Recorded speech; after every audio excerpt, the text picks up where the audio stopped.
افسانہ لکھنے سے پہلے کہ میں یہ افسانہ کیوں لکھ رہا ہوں۔ ایک افسانہ نگار کے لیے یہ ایک اہم سوال ہے کہ آیا وہ اپنے دل و دماغ میں بے قرار کسی ایک بات کو قارئین تک پہنچا کر ان کے ذہن پر گہرا تاثر چھوڑنے کا متمنی ہے، یا محض جذبات کی رو میں بہہ کر اپنے درون کھلبلی مچاتے کسی واقعے کو کاغذ کے حوالے کر کے سکھ کا سانس لینا چاہتا ہے۔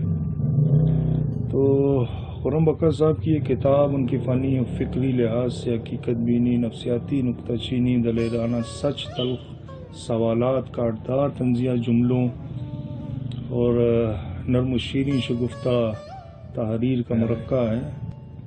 یہ سارے افسانے جن کے موضوعات انسانی تاریخ و نفسیات کے جسم پر داغ کی صورت موجود ہیں، حالات و واقعات دیواروں پر اشتہارات کی مانند چسپاں ہیں، اور جذبات و احساسات کے دریا ہیں جو مہاساگر میں گرتے ہیں۔ اس کتاب میں موجود تمام افسانے تکنیکی اور فکری لحاظ سے انفرادیت کے حامل ہیں۔ کسی افسانے میں بیہودگی یا پکڑ پن کا کہیں گزر نہیں ہوا۔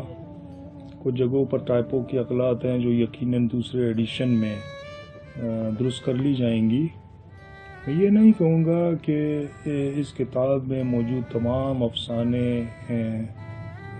A+ کیٹیگری کے ہیں۔ تخلیق پر خرم بقا صاحب کو کرتا ہوں، دلی مبارکباد پیش کرتا ہوں، اور اس امید کے ساتھ کہ وہ آئندہ بھی ایسی اچھوتے موضوعات کے گہرے ہلکے سٹروکس سے مزین فن پارے ادب کی گیلری میں سجاتے رہیں گے۔ بہت سی دعائیں۔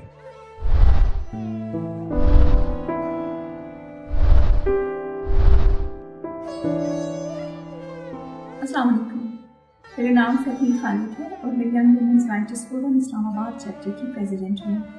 آج میں آپ سے تھوڑی سی بات خرم بقا صاحب کی کتاب کی شکیل کرنا چاہوں گی۔ یہ کتاب اگر آپ نے نہیں پڑھی تو ضرور پڑھیے۔ یہ کتاب آپ سے باتیں کرتی ہے، وہ باتیں جو آپ خود بھی کرنے سے کتراتے ہیں۔ یہ کتاب آپ سے سوال کرتی ہے، وہ سوال جو آپ کے ذہن کے نہا خانوں میں کہیں پوشیدہ ہیں، لیکن ہم ان کو لفظی جامہ پہنانے سے گھبراتے ہیں۔ یہ سوال انہوں نے کیے تو اپنے رب سے ہیں، لیکن یہ سوال ہمارے بھی ہیں۔ جب ہم اپنے اطراف میں پھیلی بربریت دیکھتے ہیں تو پکار اٹھتی ہے کہ مولا تو کب تک خاموش رہے گا۔ یہ کتاب مجھے یہ پسند ہے کہ یہ قدموں کی کہانیاں سناتی ہے، وہ کہانیاں جو سمندر کی اتھاہ گہرائیوں میں کہیں مدفن ہیں۔ یہ کتاب ہمیں other side of the picture دیکھنے کا حوصلہ بھی دیتی ہے کہ کسی بھی واقعات اور حالات کے در پردہ کوئی عوامل اور عناصر جو ہیں انہیں ضرور دیکھنا چاہیے کہ کچھ اگر ہوا ہے تو اس کے پیچھے کیا وجہ ہو سکتی ہے۔